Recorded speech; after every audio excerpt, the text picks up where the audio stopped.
Alright, in this section we begin with definitions and terminology.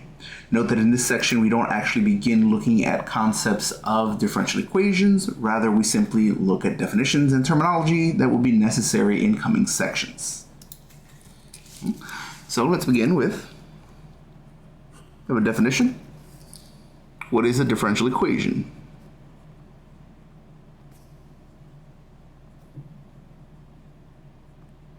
So a differential equation is an equation, obviously, that contains the derivatives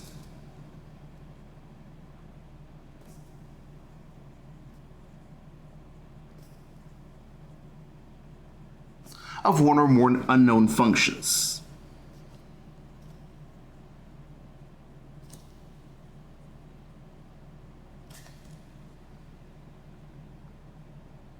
With respect to one or more variables.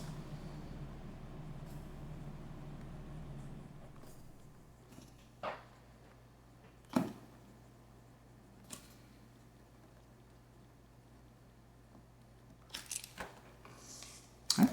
So for example,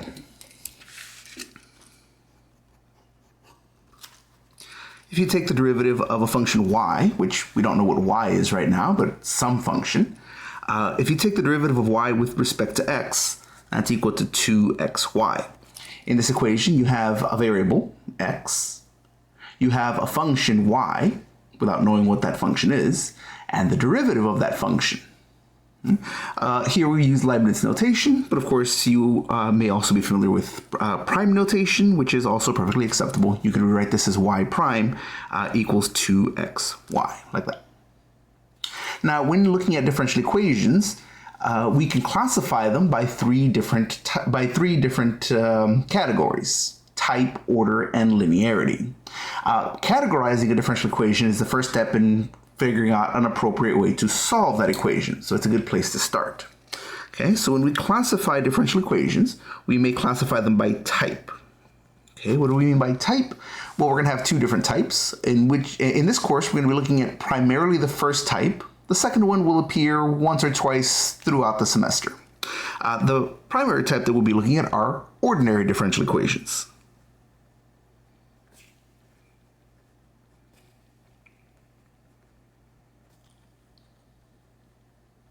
The phrase ordinary differential equation is kind of long to write, and it's definitely very long to say.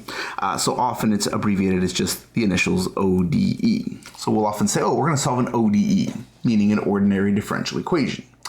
This is where the unknown function is of a single variable.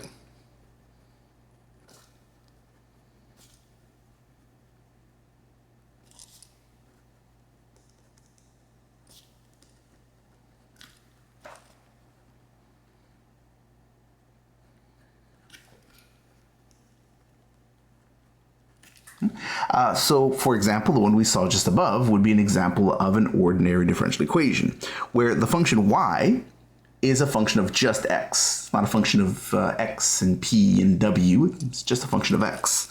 So dy dx equals 2xy is an example of an ordinary differential equation. On the other hand, if your function y was a function of two or more variables, then you would have what's called a partial differential equation.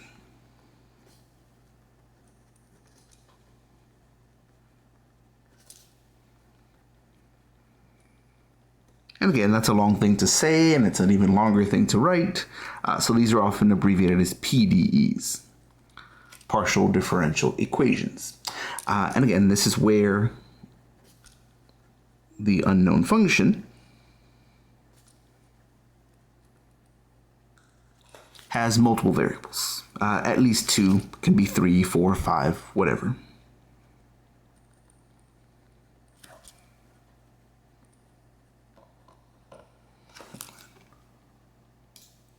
An example of this would be something like we have a function which we'll call f, and that function has both x and y as its variables. So when you take the derivative, you could take the derivative with respect to x. For those of you who've taken Cal 3 already, you're familiar with the partial derivative notation. If not, we'll introduce that later when it's appropriate. And then here we could take the second derivative of our function f with respect to y as well, since y is also a variable of f, and add those together set equal to, whatever, in this case 0. So here your function y is only a function of x, whereas here our function f is a function of both x and y.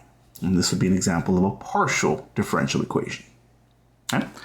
Now, when we classify a differential equation, the first thing we often ask is, what type is it? Again, with a few exceptions that we'll see later on in the course, we won't really be looking at partial differential equations. This course revolves into almost entirely around looking at ODEs. The next category that we can classify by is by order. When we say order, we mean the order of the highest derivative taken.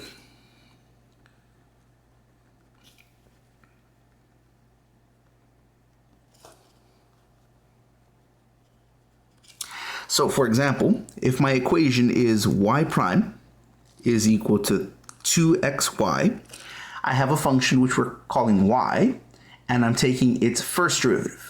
And that's it. I don't have any other derivatives besides the first derivative. So the highest derivative taken is the first derivative. This would be called a first order problem. On the other hand, if I have an equation that looks like y double prime plus 5y triple prime minus 4y is equal to e to the power x. Well, now here I have a function y and its second derivative and its third derivative. So out of all of these, the highest derivative that I take is the third order derivative. So this is a third order problem. In many cases, knowing the order of a differential equation will tell you what options are available. It may not directly tell you, hey, here's how you're going to solve, but it will limit the possible techniques that you can apply to that problem. Knowing that this is a third order problem tells you, oh, I can use this and this, but I can't use this, this, or this, which is often a good first step in trying to figure out the appropriate method. Now, a note on this, quick note on this, we'll often write the equation what's called normal form. So although you can write an equation in whatever order you like, you can put things this side on that side, put the y's on one side or join them together with x's on the other side. There's different ways of writing your equation, but oftentimes we will care for what's called normal form. Let's try this pen, maybe this will work. There we go. Normal form. Which is where you write the highest order derivative on one side and everything else on the other side. So here you would have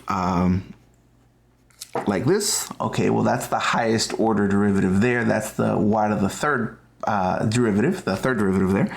So I could write that one on its own is equal to, and then everything else comes to this side. I could write e to the x minus y double prime plus 4y, and then here I would want this by itself, and that would mean get rid of the 5 here, so we can divide everything by 5. Okay. These two, of course, say the exact same thing. I've just reordered a few things, but when you order things to have the highest order derivative by itself on one side and everything else on the other side, that is to say the nth derivative on one side, and everything else on the other side, the x, the y prime, the dot, dot, dot, all the way until you get to the, the second to the last highest derivative. Like this. This is an example of normal form, and normal form is often helpful in solving problems because it limits the number of steps that you'll take. All right. Finally, when we're classifying differential equations, we have type, we have order, and switch to another page here. We can also talk about linearity. And linearity is just an all or nothing thing. Either it's linear or it's not.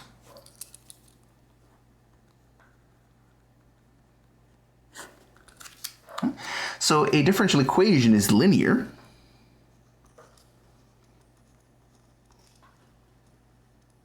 You'll note that I tend to abbreviate phrases like differential equation and ordinary differential equations just because they're long to write.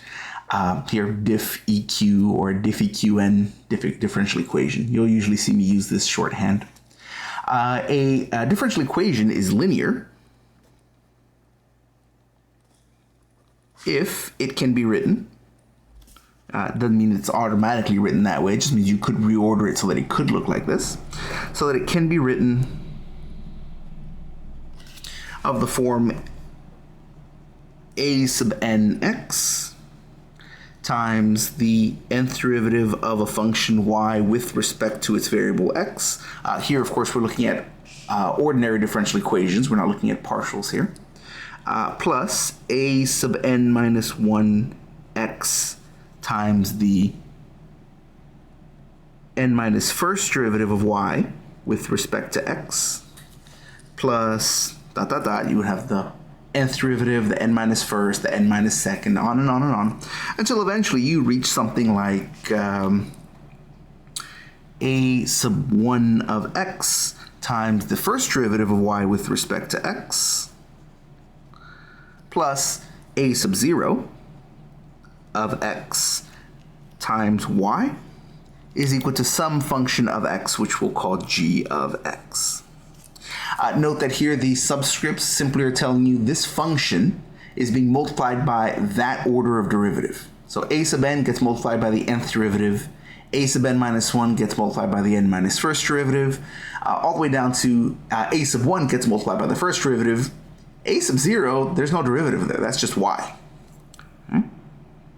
So if your equation can be written in this form right here, whether or not it begins with this form is irrelevant. If it can be rewritten to look like this, then it's considered linear. So examples of linear equations are things like, we could say y double prime minus 2y prime plus y equals to 0. Here, your a sub 2, which is what you're multiplying by the second derivative of y, would be 1. I could explicitly write a 1 here if I wanted to, although usually you just leave it off. Here, what's being multiplied by the first derivative, that is to say your a sub 1, that's your negative 2 right there. What's being multiplied times your y, your a sub 0, that's just a 1. And here your g of x apparently is just 0. So here these don't have to be particularly complicated. However, they can be. These coefficients here, notice they're not necessarily constants. They may be variables. Because of that, we have a phrase for these. We have a name for these that's a little strange sounding at first.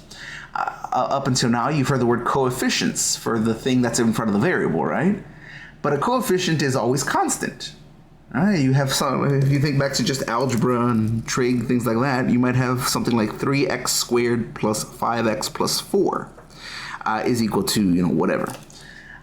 Your coefficients are 3, 5, and 4, and coefficients are always like this. Okay, maybe they're fractions, or maybe they're decimals, or maybe they're irrational numbers, but they're numbers, they're constants.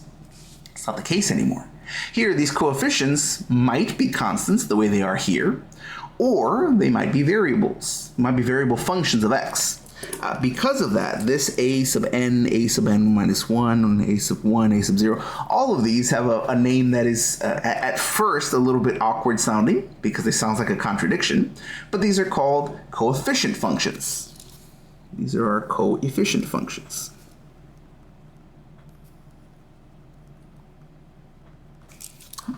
And of course, the functions themselves can be constants, as you see here, but they don't have to be. For example, I might have x to the third times y triple prime plus x times y prime minus 5y equals to 3x, for example.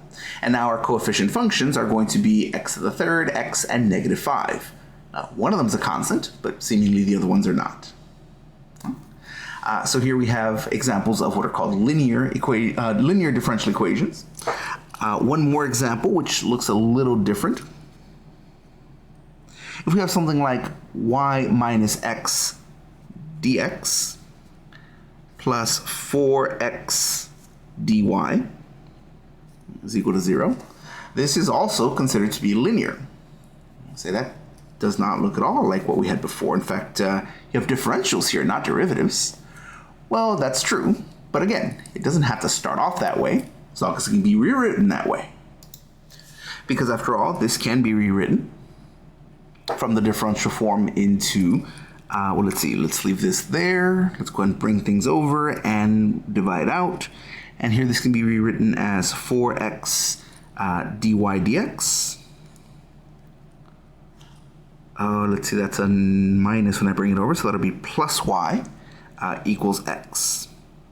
And there we go. That's a coefficient function times the derivative of y plus a coefficient function times y. So I guess really you just start off with this part over here. That's a sub 1 x dy dx plus a sub 0 x times y equals, well, apparently my function of x is just x. So again, just because it doesn't look quite like that doesn't mean it's not linear. It just means maybe I have to rewrite things a little bit. On the other hand, things that are nonlinear,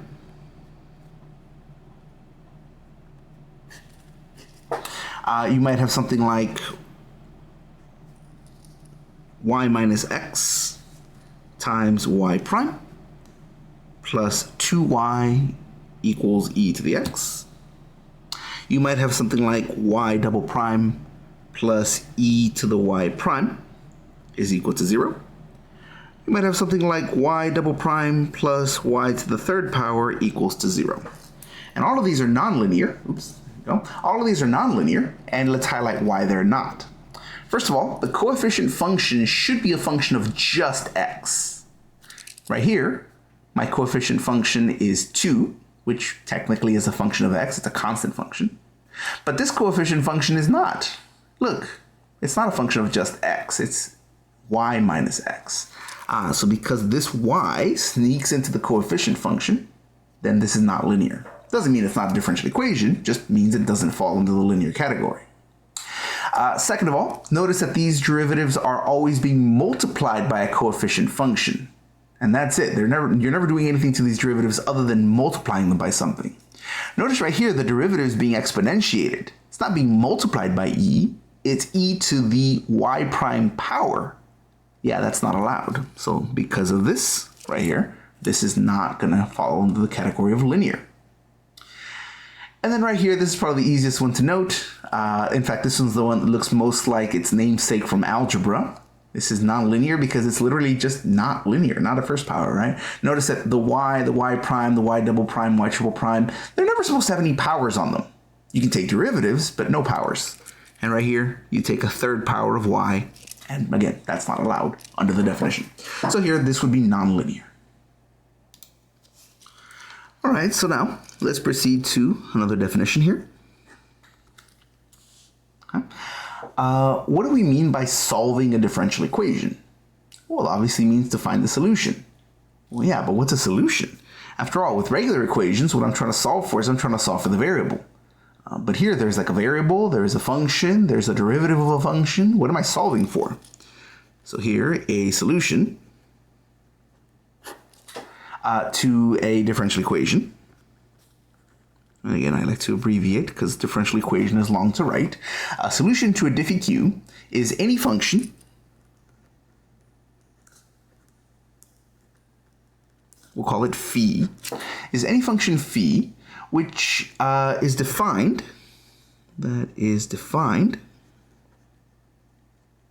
on some interval I.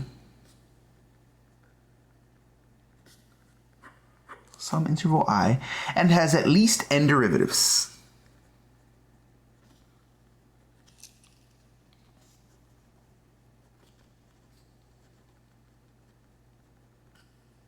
When something has at least n derivatives, there's a phrase for that. So here I have like a little definition within a definition. Let's say a little vocabulary. Here, when you have at least n derivatives, you say that your function is nth differentiable.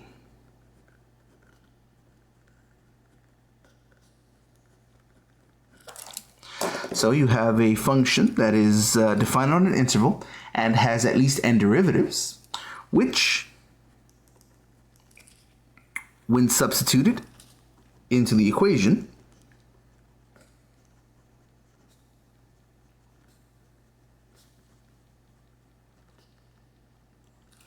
reduces the equation to an identity. In other words, the left side and the right side are just equal.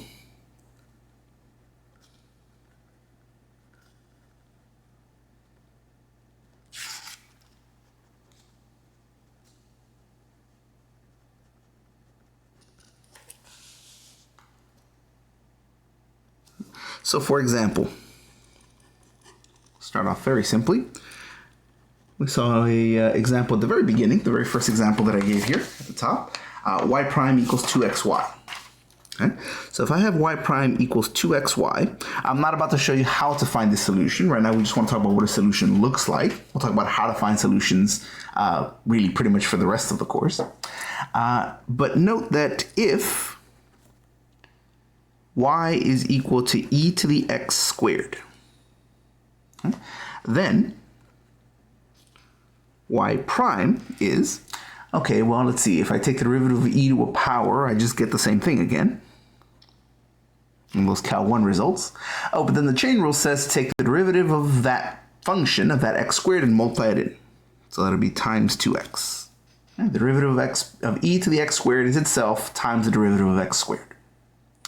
Okay, so if I take that y prime and plug it in right here, I get 2x times e to the x squared is equal to 2x times my y, which my y is e to the x squared. Oh, so here, 2x times e to the x squared is equal to 2x e to the x squared. Well, obviously, that's clearly true. So this is what we call an identity. The left side and the right side are identical. It's an identity. Okay, well then that means that this function right here serves as a solution to this differential equation. Thus, y equals e to the x squared is a solution to y prime equals 2xy. Note this says nothing about, well, is that the only solution? I don't know, maybe not. We just know that this specific function happens to be a solution. There may be others. We'll spend parts of the next chapter going over that when you're guaranteed to have a unique solution, when you may have a family of solutions, and how you can tell what those all happen to be. For now, we're just giving an example of what we mean by, hey, this is a solution. Okay? Note that this solution here is defined for all x. After all, x e to the x squared, that's a polynomial. This is an exponential. That means both of them have an infinite domain. Since this solution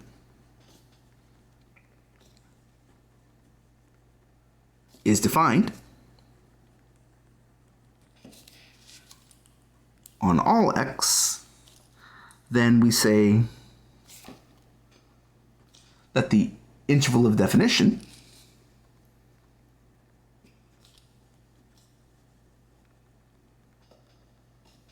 also sometimes called the domain of the solution,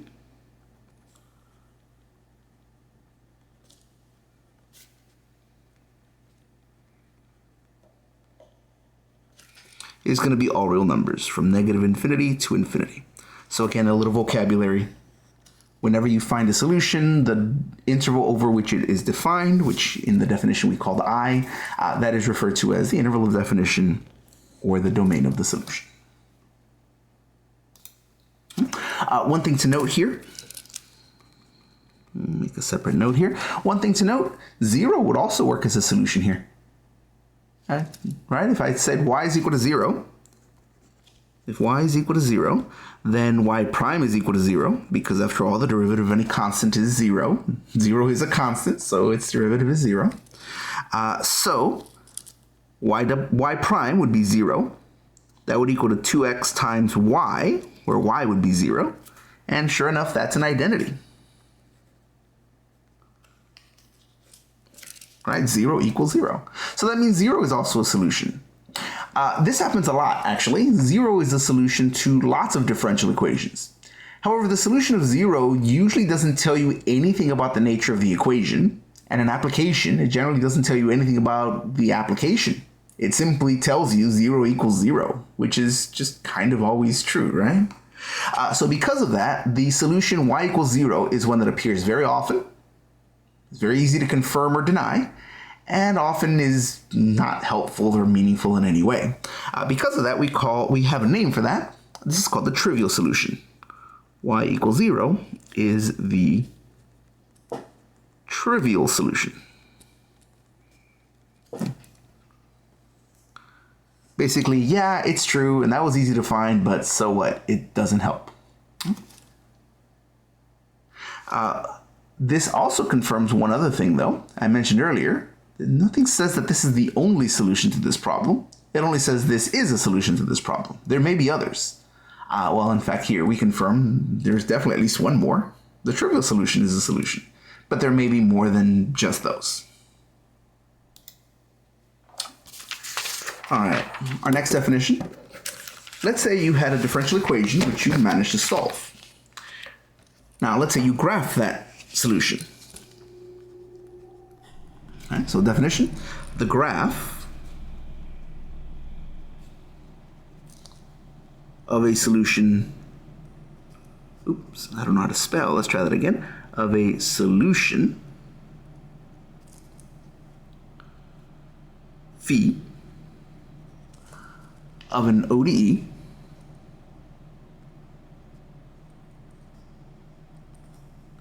is what's called a solution curve.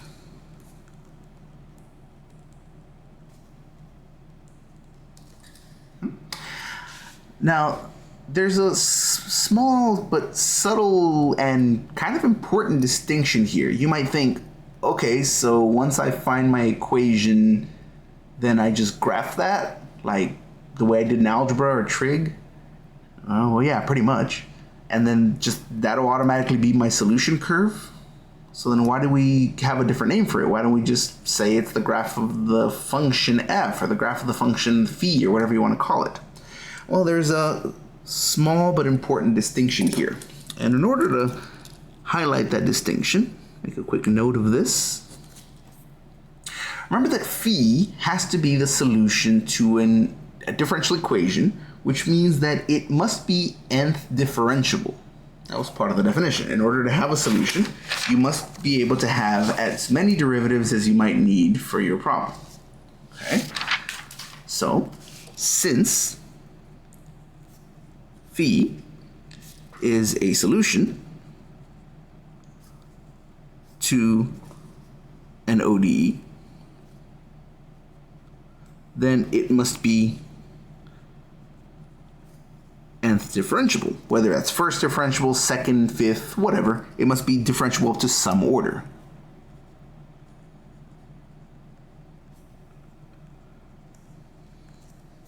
Okay, so what? Well, one thing that we learned in Cal 1 is that if a function is differentiable, automatically it must be continuous.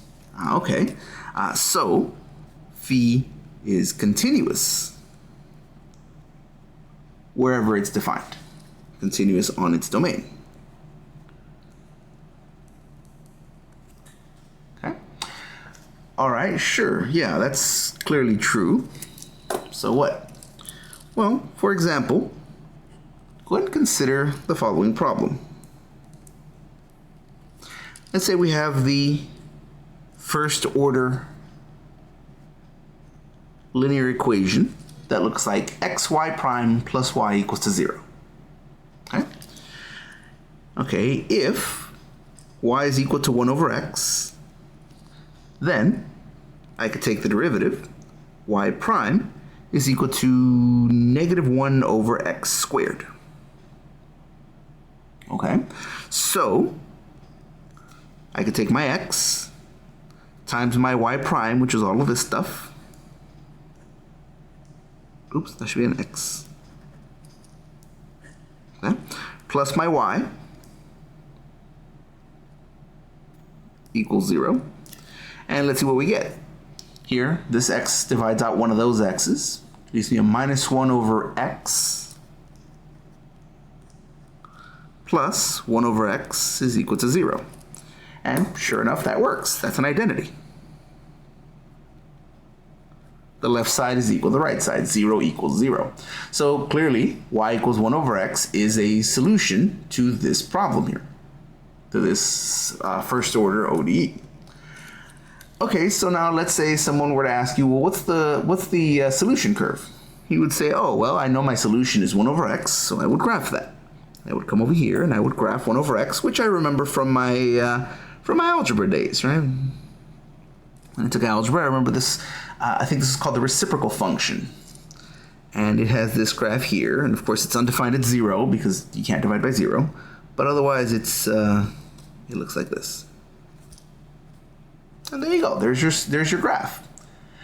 But then you think back to your note and go, wait a minute, that can't possibly be right. Because after all, this is the correct graph of y equals 1 over x. And y equals 1 over x is a solution to this problem, but that doesn't mesh with what this note says. This note says that my function, and therefore its solution curve, must be continuous. This is not continuous. So there's your distinction. This right here is the graph of the function, y equals 1 over x.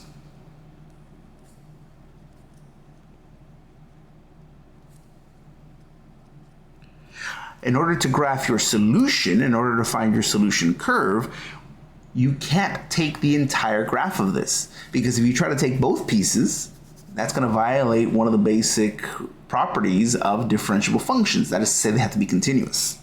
So when we come over here and actually graph our solution to find our solution curve, we only take one of these. You say, well, which one? It's kind of up to you. Depending on the application, depending on what you're using this differential equation to represent, you might want to have the solution that has everything positive, or you might want to have the solution that has everything negative. So either this one or this one. In general, what you want to do is you want to consider the largest piece possible. Both of these go on forever, so there is no largest piece. So whenever they have the same size, you pretty much just pick one either based off of the context of your problem, or just you pick one and live with that. Right? So be mindful of the fact that when you have a solution curve, that is to say the graph that represents not the function on its own, but the solution to this problem, the piece has to be continuous. So in this case, you would either have this one or this one. You would not be able to have both. All right, now let's move on to the definition. Let's say you have a relation. A relation g of xy equals to 0. Remember, all functions are relations, but not all relations are functions. Yeah, a circle would be a relation, but not a function. A relation g of xy equals to 0 is said to be an implicit solution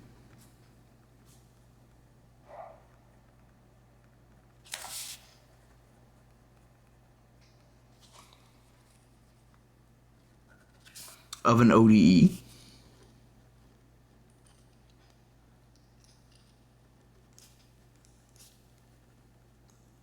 of the form f of x, comma y prime, comma y double prime, comma dot dot dot, all the way up to the nth derivative of y is equal to 0 on an interval I,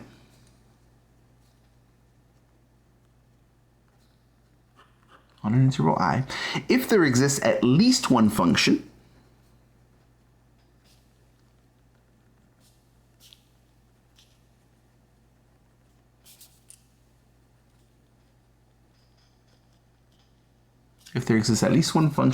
which again we're going to call it phi, that satisfies both the relation and the differential equation.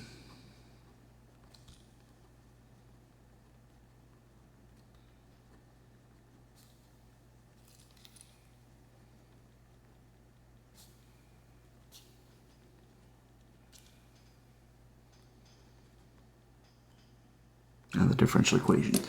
Incidentally, this form here, where everything's on one side and the other side's equal to 0, this is called the general form of an ODE.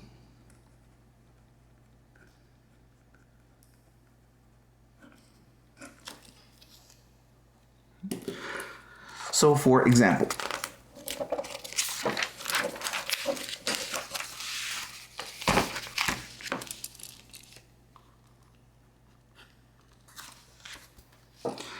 Oh, let's see.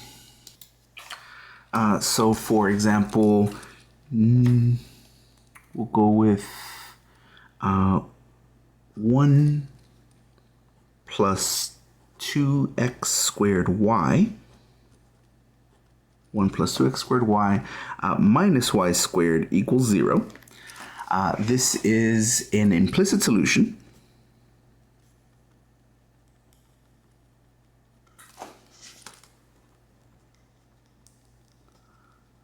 of x squared minus y times y prime. Here you're multiplying y prime times some function that includes a y, so this would be nonlinear. The highest derivative that I'm taking here is first derivative, so this would be nonlinear and first order. Okay. So this relation is an implicit solution of this equation, okay? On the interval from negative infinity to infinity. Okay. So first of all, notice this is a relation. We're not explicitly defining a function here, and in fact, I'm not sure it would be an easy thing to isolate y here. I think you can, but I'd actually have to go through the process of doing it to confirm or deny that. You might be able to isolate y here, but it's not necessarily an easy thing. Oh, actually, it's quadratic in form, so you can isolate y, I think. But in any event, here, this is, as written, is a relation. Okay, so this is stated as a fact, but let's confirm that here. If I take the derivative with respect to x of my relation here, I'm going to say the derivative with respect to x of 1 plus 2x squared y minus y squared. Okay. Oh, let's see. That's going to be. I need the other side, don't I? The derivative with respect to x of 0, which of course is just 0. And let's see. So here, this would be the derivative of a constant is just 0. Don't worry about that. Here, I would have to use the product rule. Notice that this y is a function of x. So when I use the product rule, I also have to use the chain rule here. So this is implicit differentiation, the way you may remember from Cal 1 and Cal 2. All right, so here this is 0 plus, I would take the first part times the derivative of the second, which I could write as dy dx, but I think I'll just write as y prime just to save a little bit of space here. But then the product rule says now I got to take the derivative of the first one, which would be 4x times your y. Okay, so using the product rule there, minus 2y. But then chain rule says now you got to multiply by the y prime. Okay? And of course on this side, anything derivative of any constant 0, and that includes 0 itself. Okay? So now here I have two terms that have a y prime in them. So I will take this one that does not have a y prime, move it over, and then factor out y prime from here. So this will give me y prime 2x squared minus 2y equals, I'm going to go ahead and subtract that to the other side. So that's going to be minus 4xy. And then I can divide this to the other side to isolate my y prime. So y prime equals, these are all even numbers here. That's 4, 2, and 2. So when I divide, I think I'll actually just divide the 2 away. So this will leave me negative 2xy over, and then these 2's just go away to give me x squared minus y. Like that. So there's my y prime. Okay, so now, even though I don't actually know what y is because I haven't bothered isolating y equals this, y equals that, I have at least an implicit definition of what y prime is. So now plugging that in over here, let's see, we can't confirm this statement. So let's see, if I have x squared minus y times my y prime, which there's my y prime,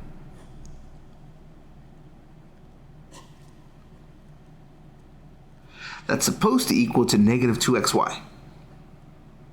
And sure enough, yes, here these divide away, and that would give me, in fact, an identity. And this is an identity here.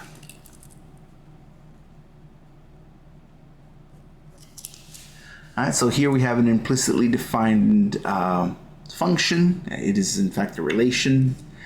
Relation equal to 0, and when you take the derivative to find y prime, implicit differentiation to find y prime, you find that that function y, even though it's not known, is a function such that if I could figure out what it was, its derivative would satisfy that equation. So even though it's only implicitly given, this relation is in fact a valid solution. Now, once again, we have seen that we have individual solutions to differential equations, whether they be explicit or implicit.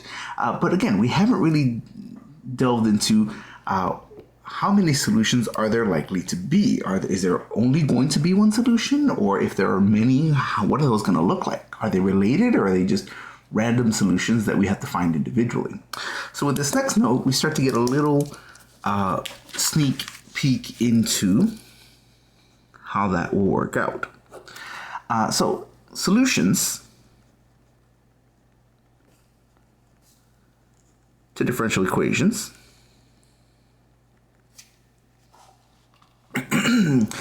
need not be unique.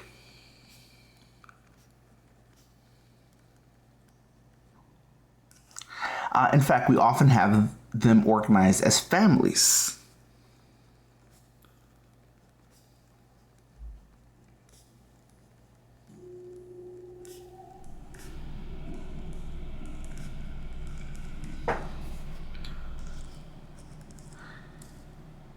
An nth order, and this is why it's important to classify the order of an ODE before we even get started solving it.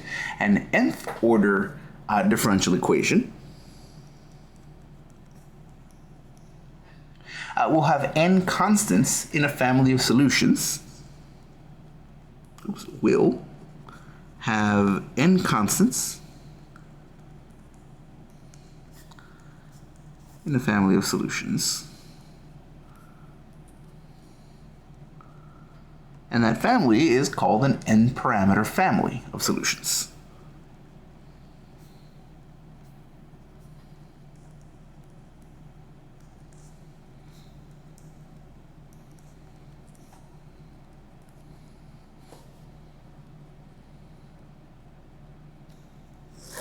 An n-parameter family. Now, if you are interested in not the entire family, but just one particular member of that family, which is often going to be the case in application, engineering, physics, and the like, you will often care about one specific member above all the others. A specific member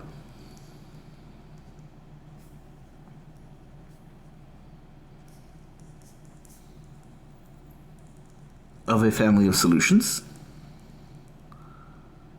is called the particular solution.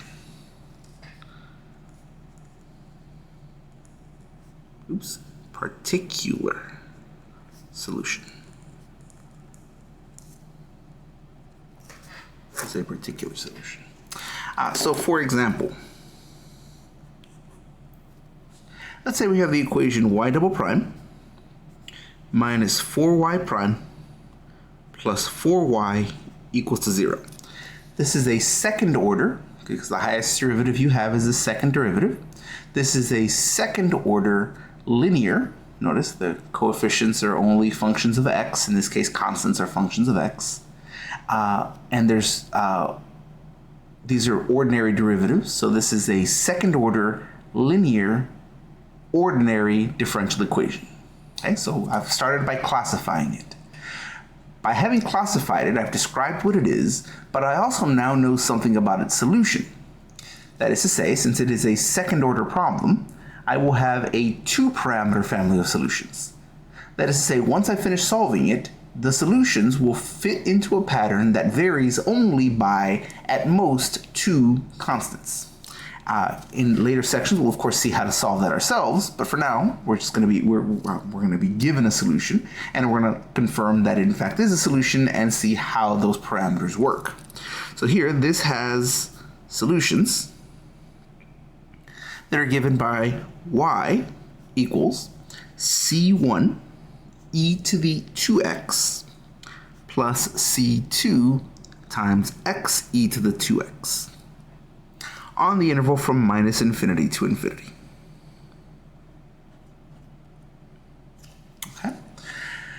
C1 and C2 are the two parameters. So this would be a two-parameter family of solutions. Those parameters can be absolutely any real number. And in fact, as we'll see in later parts of the course toward the end, they can be complex as well under certain circumstances. But for now, let's just go ahead and say they're going to be real numbers. So here, if I replace C1 with a 5 and C2 with a 12, and I said 5e to the 2x plus 12x e to the 2x, that is a solution to this problem. If instead of 5 and 12, I said 1/3 and negative square root of 5, that would also work. 1/3 e to the 2x plus, I already forgot what I said, negative square root of 5, I think, x e to the 2x. That would also be a valid solution. If I set one of these to 0, that's okay. If I said this is 1 and 0, that's okay. I would have e to the 2x would work as a solution. And I could set this one to 0 and this one to 5. And I would have 5x e to the 2x as a solution. Any two numbers you want here, positive, negative, fractions, decimals, or even zeros, will work as a solution here. In fact, if you make them both 0, oh yeah, 0 minus 0 plus 0 is also 0. So even 0 itself, the trivial solution, is a valid solution. Now here, that's a pretty bold claim.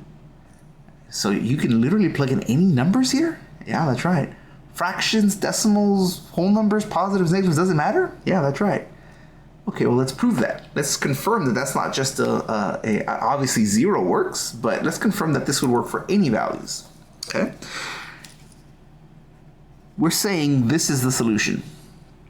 If it is a solution, then I should be able to plug it in here, here, and here, and everything should come out to be 0. Okay, well, let's figure out how to plug it in. Let's find what y prime is. Okay, well, let's see. This is just the coefficient, constant coefficient. So when you take the derivative, that just stays the way it is. And you just take the derivative of e to the 2x, which would be 2e to the 2x. The C1 just kind of comes down for the ride. Plus, and then over here, I would have to use the product rule. Okay, so that's going to be the first times the derivative of the second plus the derivative of the first times the second. Okay. Here, these are like terms. I could combine those, or I can just leave those separate. I think I'll leave them separate for just right now. Okay. And then I can do y double prime. Same thing. It's going to be the derivative here. That's just going to stay, the coefficient will stay right where it is. Take the derivative of e to the 2x, gives you a 2e to the 2x. And that 2 will join that 2 to give me 4 c1e to the 2x. Here I'll have to use the product rule. Okay, product rule, that's going to be the first times the derivative of the second. Again, that 4 will come down. 4c2x e to the 2x plus the derivative of the first, which is just the 2c2 times the second, which is e to the 2x. And then finally over here, I would take the derivative of this, which I'll just bring the 2 down, and that'll give me 2c2 e to the 2x, like that. Oh, and in fact, these two right here just become 4, don't they? So that's 4c1 e to the 2x plus 4c2x e to the 2x. And then that's 2c2 e to the 2x plus another 2c2 e to the 2x. That would give me 4c2 e to the 2x. Notice that I haven't said anything about what c1 and c2 are equal. They're any numbers. I could say 1 and 5, and that would just make all of these c1s 1 and make all the c2s 5. We haven't said anything about what they're equal to, which means whatever happens will happen no matter what they're equal to. Okay, so now let's plug things in and see what we get. I'm going to take my y double prime, which is all of this stuff. That'll be 4c1 e to the 2x plus 4c2 x e to the 2x plus 4c2 e to the 2x. And then I'm going to say minus 4 times this. So I think I'll just take the negative 4 and distribute. So negative 4 times 2, that'll give me negative 8 c1 e to the 2x. Negative 4 times 2, that'll give me negative 8 c2 x e to the 2x.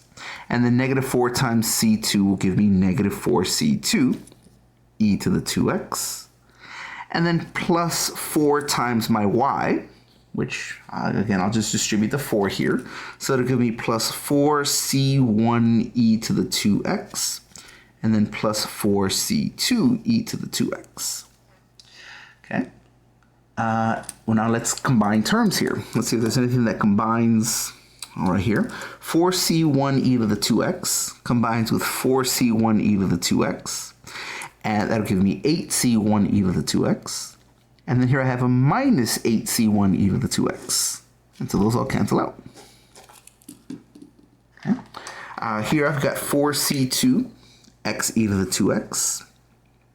And then over here I've got, let's see, I've got minus 8c2 x e to the 2x.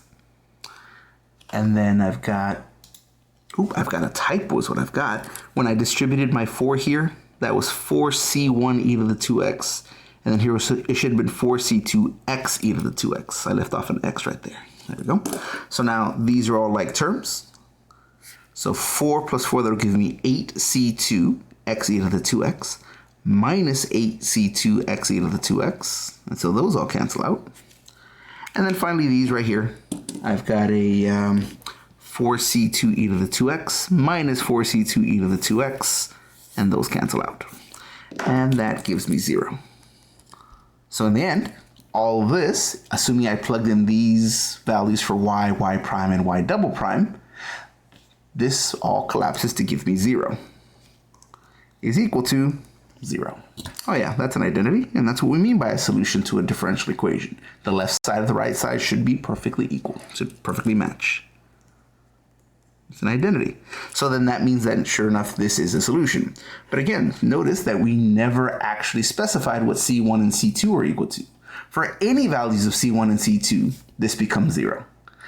Well, then that means that for any values of C1 and C2, this serves as a solution. Now, if you were to find specific values for C1 and C2, either because you need them for solving some particular problem or just because you need a specific example, like I do right now, if we pick, and here this isn't from any, based off of any context or any other problem, this is literally just the choice that I'm about to make. If we specify that C1 equals to 5 and C2 equals to 17, then this solution here would become y equals 5 e to the 2x plus 17 x e to the 2x. That would be what we call a particular solution if you take a single member of this family. So here is our 2-parameter family of solutions.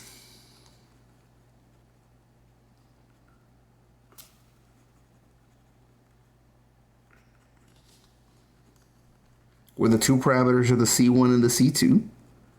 And if you take a specific member of that family, either because there's some context that requires these specific numbers, or in my case, just I picked them at random, this would be a particular solution.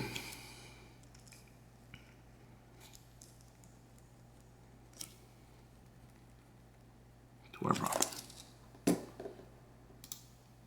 So then looking at this, you might think, oh, okay, so then you have a 2-parameter family of solutions to this problem. So that must be it. That must be your full set of solutions, right? Well, maybe.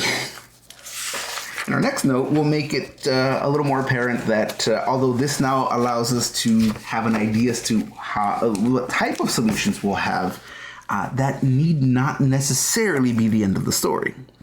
So note, a family of solutions is just a collection where every member of that family is a solution. That doesn't mean that's the entire family. Right? That doesn't mean that's all the solutions. A family of solutions need not represent every solution to an ODE.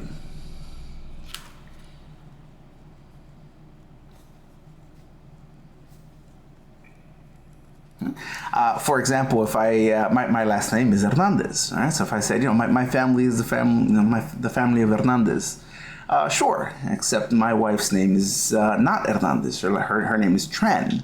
And if I said, my entire family is just the people, named Hernandez, I think my wife might be a little upset because her family is my family too. So just because you have a family doesn't mean that's the entire family. It doesn't mean that's every possible solution. It just means that family is has members that are all solutions. But that doesn't mean that's every solution you could ever find. So a family of solutions need not represent every solution to an ODE.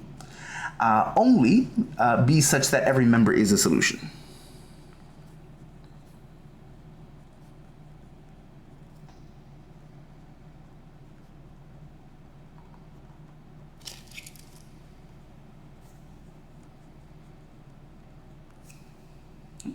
A solution to an ODE that is not any of the particular solutions of that family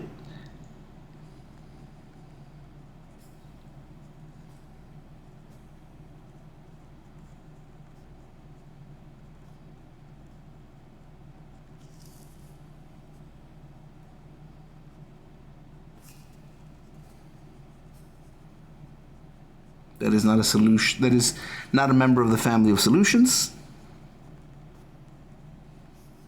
is called a singular solution. Little vocabulary there. Singular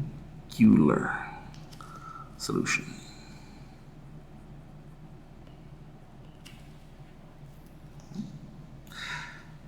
So now you start to worry.